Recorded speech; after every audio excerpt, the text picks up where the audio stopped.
Pink Floyd is a name that conjures visions of floating prisms, cosmic journeys, and hauntingly beautiful soundscapes. But beneath the band's iconic music lies a history marred by psychological turmoil, creative tension, and personal conflict. Behind the Dark Side of the Moon, Wish You Were Here, and The Wall was a band both united and divided by genius.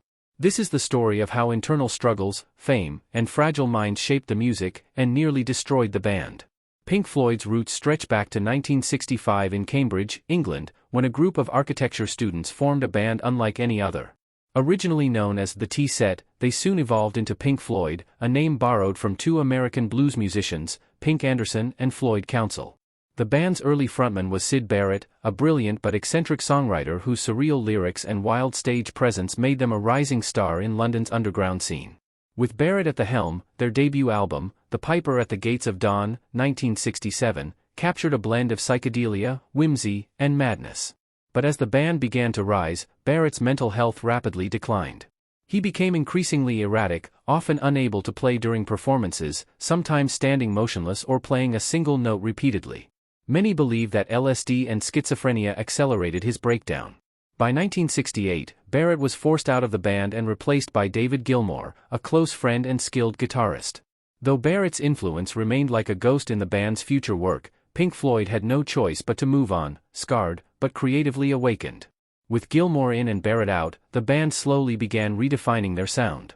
Albums like A Saucerful of Secrets, 1968, Ummagumma, 1969, and Atom Heart Mother, 1970, were experimental and ambitious, but lacked commercial clarity.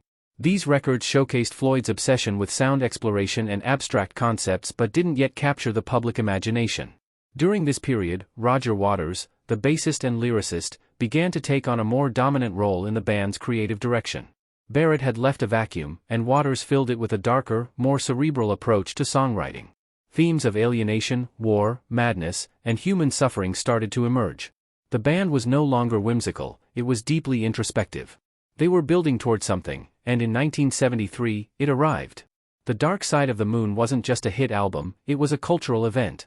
With tracks like Time, Money, Us and Them, and the heart-stopping The Great Gig in the Sky, Pink Floyd created a sonic experience unlike anything heard before.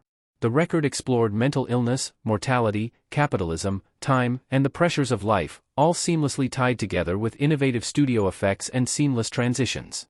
Engineer Alan Parsons played a crucial role in its polished, immersive sound. But perhaps the album's most haunting layer was its tribute to Syd Barrett's descent into madness. Lyrics like "The Lunatic is on the Grass" and "If Your Head Explodes with Dark Forebodings 2/I'll See You on the Dark Side of the Moon" weren't just poetic, they were personal. Despite, or because of, its darkness, the album became a monumental success. It spent 741 weeks on the Billboard 200 chart, and as of today, it's one of the best-selling albums in history. However, while the world was listening in awe, tensions within the band were beginning to simmer. Following the global success of Dark Side, the pressure was immense. The band felt it deeply, especially Roger Waters, who found himself increasingly isolated and disillusioned with fame. Their next album, Wish You Were Here, 1975, was a direct response to this unease. It contained themes of absence, loss, and emotional disconnection. Songs like Welcome to the Machine and Have a Cigar were bitter critiques of the music industry, while the title track became a universal anthem of longing. But it was Shine on You Crazy Diamond, the album's centerpiece, that captured the soul of the band's grief. It was a sprawling, melancholic tribute to Syd Barrett. And in a twist of fate, Barrett himself appeared at the studio during the recording sessions, overweight, shaved head, confused and silent. The band was devastated. Some didn't even recognize him. This ghostly visit shook them deeply, especially Waters. The band, now dealing with their own fame-induced detachment, felt as though they had followed Barrett into the abyss. By 1977's Animals, Roger Waters had become the band's dominant creative force. While Gilmour and Wright contributed, the album was largely Waters' brainchild. Based on George Orwell's Animal Farm, it was a cynical, biting critique of capitalism and modern society. The album's tone was darker and more aggressive. Dogs, pigs, and sheep replaced the philosophical musings of Dark Side with raw, angry, politically charged lyrics. The musical direction became increasingly rigid, and Waters' influence loomed larger. During this time, internal relationships deteriorated. Richard Wright, the keyboardist, became particularly distant. Drug use, stress, and Waters' increasingly authoritarian approach to leadership fueled resentment. On tour, the disconnect between the band and its audience became literal. Waters began to hate playing in massive stadiums, where he felt the music was lost amid drunk, rowdy fans. This feeling would inspire one of rock's most infamous concept albums, and drive the band to its breaking point. In 1979, Pink Floyd released The Wall, a double album and rock opera chronicling a rock star's descent into madness and isolation. The character, Pink, was a thinly veiled version of both Waters and Barrett, representing trauma, fame, and the emotional walls people build. The album tackled issues like childhood trauma, war, overbearing authority, and psychological decay. Another Brick in the Wall, Part 2, became a protest anthem. Comfortably Numb, with Gilmour's soaring guitar solo, captured the numbness of detachment like no other song. The Wall was a triumph, artistically and commercially. But it came at a great cost. Waters, now fully in control, forced Richard Wright out of the band during the recording sessions, citing lack of contribution. Ironically, Wright returned for the tour as a paid musician, the only one to profit from the expensive, elaborate concerts. The Wall tour featured a literal wall built between the band and audience on stage, symbolizing the growing barrier between Pink Floyd and the world, and between the band members themselves. By 1983, Pink Floyd was barely a band. The Final Cut, their last album with Waters, was effectively a Waters solo project. It was dedicated to his late father and deeply anti-war, with little to no input from Gilmore or Mason. Wright wasn't even involved. The album, while lyrically powerful, lacked the balance that made previous Floyd records soar. It was critically divisive and emotionally exhausting. Soon after, Roger Waters officially left the band, believing Pink Floyd was finished. He even attempted legal action to prevent the others from continuing under the name.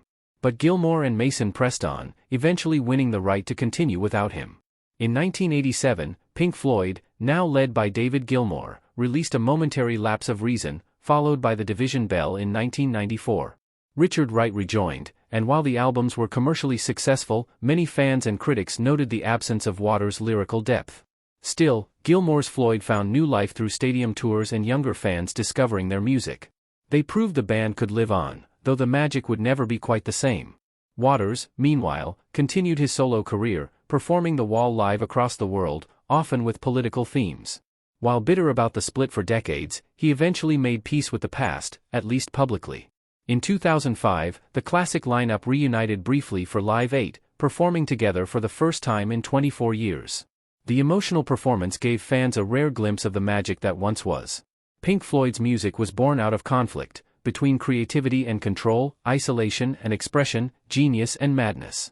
From Barrett's collapse to Waters' domination, the story of Pink Floyd is a cautionary tale wrapped in sonic beauty. Their greatest works are not just records, they're emotional landscapes, soundtracking everything from mental illness to war, capitalism to personal loss. They painted the human condition with synthesizers, guitars, and heartbreaking lyrics. But perhaps the most powerful irony is this: the music that brought comfort to millions came from deep pain and division. Pink Floyd didn't just explore the dark side of the moon, they lived it.